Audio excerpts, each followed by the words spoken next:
कल्याण पूर्वेत रस्त्यावर आणि फुटपाथवर अतिक्रमण करणाऱ्या व्यापारी, व्यावसायिक, धंदेवाले यांच्यावर मनपाची भेदडक कारवाई. 4J प्रभागाचे अतिक्रमण पथक प्रमुख अरुण बागुल यांचा दरारा.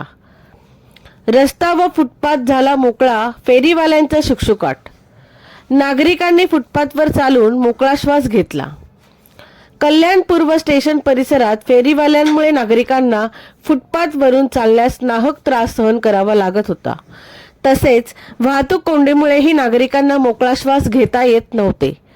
कल्याण डोंबिवली महानगरपालिका कर्तव्यदक्ष आयुक्त डॉक्टर इंदुराणी जाखड यांच्या निर्देशनानुसार मनपा उपायुक्त अवधूत तावडे यांच्या आदेशानुसार 4J प्रभागाचे सहाय्यक आयुक्त सचिन तामखेडे यांच्या मार्गदर्शनात कल्याण पूर्व विभागात फेरीवाल्यांवर सकाळपासून उशिरा रात्रीपर्यंत बेधडक कारवाई करण्यात आली.